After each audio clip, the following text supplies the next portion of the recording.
My name's Guy Kestevan and I've been a professional bike and kit tester for nearly 25 years. And today it's just a really quick catch up on my past 6 months with SRAM Force, eTap, AXS Wide Range, or all those words in a slightly different order, which I probably got wrong. But anyway, the crux of this setup is the gear ratios here. And that all revolves around this 43-30 front chainring setup and this max front neck. Yeah, both of them sit slightly wider out on the bike just to give you more room with wider tyres like this and on the cage as well. So you've got more tyre clearance on there and it just gives bike designers a little more leeway to work with in terms of spacing on there as well. I mean, it will work with the standard SRAM chainring ratios, but the kind of heart of this wide range system is this 43-30 setup there, and then either a 10-36 block on the back or a 10-33 if you're running flat ground or on the road. And as you can see, at least the first 5 cogs in each setup are sequential. I think it's actually 6 on that one, but I'll have to double check that. So you're getting a really, really good close-knit spread of gears at the lower end and then getting this really, really broad range. If you run the 1036, you're getting a 516% range. If you're running the 1033, it's a 473% range. Like I say, front mech is different to the standard front mech, and obviously chainring sizes are different as well, and it's a different, you can't see the bolt circle diameter there, but this 94mm bolt circle diameter is unique to SRAM Wide Range. There are some drawbacks with this system because the size of it, you can't get a Quark torque meter set up and like you can with red chain rings, so you're powerless unless you get an aftermarket crank on the far side. And on the rear mech, there isn't the cage lock that you get on the mountain bike mechs, so there's a little bit more of a fight with the chain on there, but you're getting the same larger rollers, the same larger teeth gaps, and the same narrow wide tech just to improve the chain security, and you've still got an orbit clutch on there as well. So really good in terms of, I never dropped a chain once, probably getting on towards 1,000 kilometers off-road and a lot more on-road. Never dropped a chain in terms of rattling or bouncing around. It's a super quiet system, and never had an issues with chain drop at the front either, even though there's no chain catcher on there. And I have been battering this Stigmata host bike, proper mountain bike style. Never had a chain issue. And this chain, I have to say, that flat top chain is just a thing of absolute beauty, and it's just run really, really smoothly. Like I say, put a lot of kilometers into the setup and it's still rolling absolutely smooth as regular top ups with lube and keep it clean, and it's just been properly sweet all the way through. And to be honest, that's the main takeaway of this whole experience with this group set. It's just been pretty much 100% positive. I've pretty much become a proper single ring evangelist, even for road use. But I've got so into this double setup just because there are these smaller gaps between gears, even running this 1036. You're just getting really, really good, even cadence. You are determined to get in this video, aren't you, Tilly? But yeah, just really, really good, even cadence. And, you got a meaty gear well up to sort of 50 kilometers an hour and beyond. You've still got something to push against then, but you can stay in the saddle and spin on pretty much the steepest climbs you're up against. Even off-road, even bike packing loaded, places like Butser Hill in the South Downs Way, I never felt short of a ratio. And, maybe it'll hurt your ego to get a 43-30 chainring on the front, and maybe you live in Norfolk and just go everywhere at 40 kilometers an hour. But I don't. I live in the Dales and I really like hilly rides, and I like riding off-road as well. And this gear set is just from the way I was riding, it felt like I was always pretty much in the right gear, somewhere in the mid-range. But now SRAM have introduced their sort of gear feedback in terms of their web axis, all the wireless program. You can actually download, with the batteries on the back there. So it makes it super easy to fit, super easy to adjust, and you can recalibrate all the different settings in terms of shifting and everything else. But it also means that currently The main version is on Garmin, but there's also a beta version I've been testing for Wahoo, and it stores all the information from your ride in your head unit, and then when you download, when you get back, it gives you a full sort of, not only a sort of Strava style ride feedback in terms of how far you've gone, yada yada yada, from the GPS.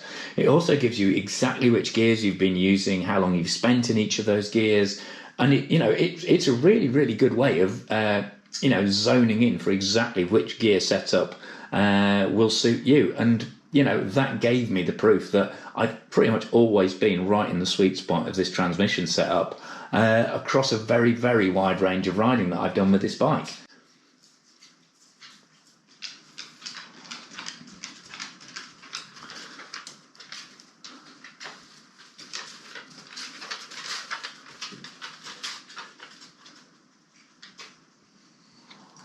And also, because it's a wireless setup, you've got the beauty of these little multi-click wireless clickers on there. You can position them wherever you want. And then the way they're designed now, they actually have little wings underneath them, so they pop out much more neatly through the bar tape.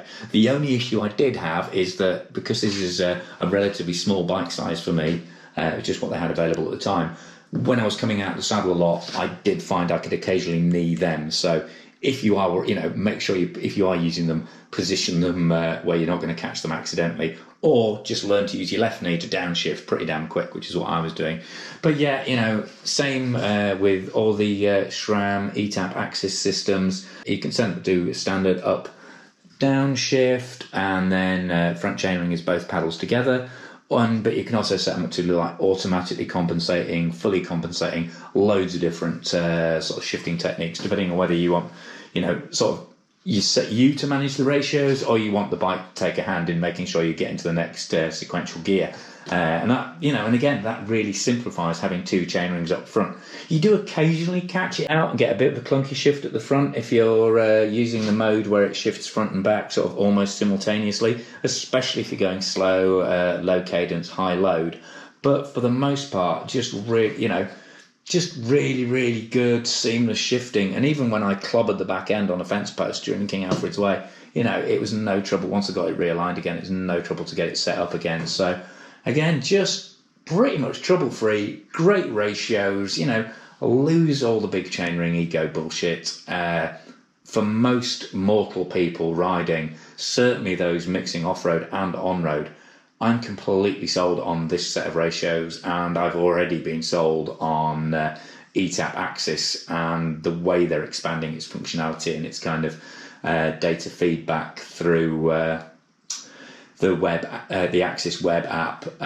It's just getting better and better and better, and the more time I've spent riding this setup, the more I've loved it.